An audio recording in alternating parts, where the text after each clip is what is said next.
प्रभाकर सावंत, श्वेता कोळगावकर, आज ज्यांचा आपण सत्कार केला ते आदरणीय काका ओगले, श्री सदा ओगले, श्याम कणेकर, मुंबई आणि गोवा या बार काउन्सिलचे अध्यक्ष ॲडव्होकेट संग्राम देसाई, माननीय सुधीर जोशी, डॉक्टर अभय सावंत, प्रकाश गोगटे, मंचावर उपस्थित सर्व सन्माननीय अतिथीगण आणि उपस्थित माझ्या बांधवांनो आणि बहिणींनो,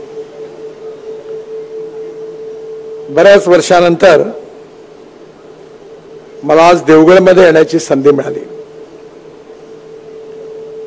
ज्यावेळी मला ही संधी मिळाली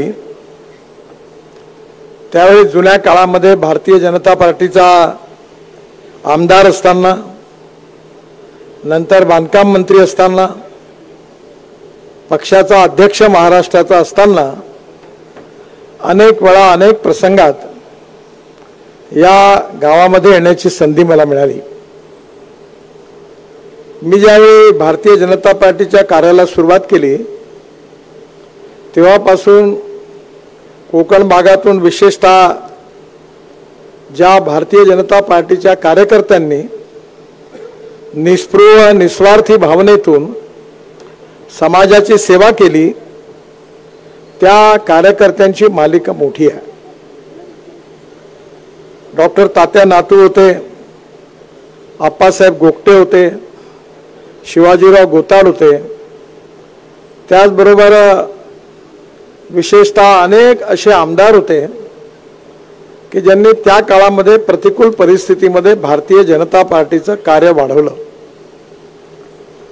विशेषतः 1975 मध्ये ज्यावेळी आणीबाणी लागली त्यावेळी अनेक लोकांची रवानगी तुरुंगात झाली. आप्पांनाही पण त्या काळामध्ये अटक झाली होती. Maintenance of internal security act, मिसा, हा शब्द त्यावेळी अतिशय लोकप्रिय होता आणि त्या काळामध्ये या सर्व कार्यकर्त्यांची जेलमध्ये रवानगी झाली. 1975 साली 25 डिसेंबर पासून आणीबाणी सुरू झाली आणि त्यानंतर 1977 साली लोकसभेच्या निवडणुका झाल्या.